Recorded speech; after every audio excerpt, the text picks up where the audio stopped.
Hello viewers, ইতিহাস পরিবারে তোমাদের সকলকে স্বাগত জানাই। দেখো, তোমরা অনেকেই আমার কাছে জানতে চেয়েছো যে স্যার এসএলএসটি পরীক্ষা কবে হবে, পরীক্ষা কি আদৌ হবে, আর কতদিন এই হতাশার মধ্যে দিন কাটাবো। এই মুহূর্তে আমাদের করণীয় কি? যারা এই প্রশ্নগুলি বারবার করছো তাদের উদ্দেশ্যে কিছু কথা বলতে চাই। তোমরা মনোযোগ দিয়ে পুরো কথাটা শোনো, আশা করি তাহলেই তোমরা তোমাদের সকল প্রশ্নের উত্তর পেয়ে যাবে। দেখো, আমাদের পশ্চিমবঙ্গের এসএলএসটি প্রার্থীরা এখন 3 ভাগে বিভক্ত। এক ভাগ যারা দীর্ঘদিন এসএলএসটি পরীক্ষার আশায় থেকে থেকে হতাশ হয়ে একদমই পড়াশোনা ছেড়ে দিয়েছে, যারা আর বিশ্বাসই করতে পারে না যে পশ্চিমবঙ্গে আর কোনো দিন এসএলএসটি পরীক্ষা হবে।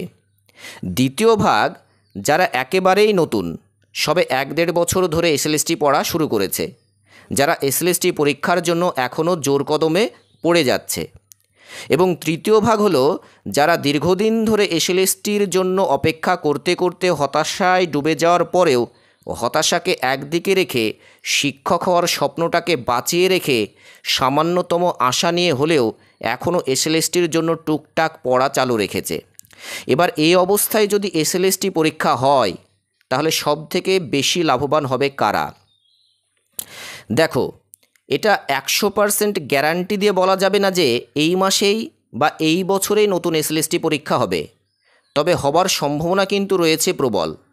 আর এটা সবটাই নির্ভর করবে 16 জুলাইয়ের সুপ্রিম কোর্টের রায়ের ওপর। তবে এই বছর যদিও পরীক্ষা না হয়, পরের বছর মাঝামাঝি সময়ের মধ্যে এসএলএসটি পরীক্ষা কিন্তু হবেই, কারণ 2026-এই রয়েছে বিধানসভা ভোট। আর সবথেকে বড় কথা, যখন এসএলএসটি পরীক্ষা হবে হুট করেই হয়ে যাবে। ফলে যারা অতি চালাক বা দীর্ঘদিন পড়ার পর হতাশ হয়ে পড়া ছেড়ে দিয়েছো তাদের কিন্তু খুব খারাপ হবে।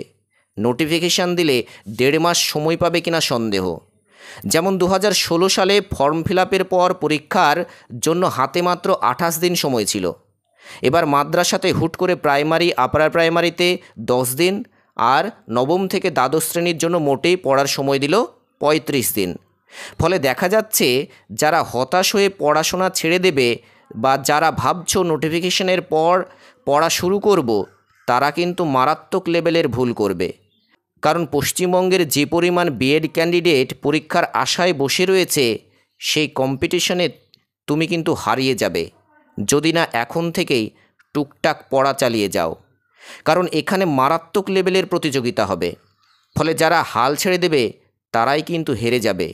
তাই হাল না ছেড়ে হতাশাকে একদিকে রেখে অন্যান্য কাজের পাশাপাশি অন্তত ঘন্টা 2 হলেও নিজেকে পড়াশোনার মধ্যে ধরে রাখার চেষ্টা করো। কারণ যারা হতাশ হয়ে পড়েছো তাদের যন্ত্রণা আমি বুঝি। তাই বারবার বলছি, একটু হলেও হতাশার মাঝে পড়াটাকে চালিয়ে যাও। কারণ পরীক্ষা হলে পড়ার সময় পাবে না, হুট করেই পরীক্ষা হয়ে যাবে। সবাই ভালো থেকো। আর তোমরা যদি ইতিহাসের ছাত্র হও তাহলে অবশ্যই চ্যানেলটিকে সাবস্ক্রাইব করে পাশে থেকো। ধন্যবাদ।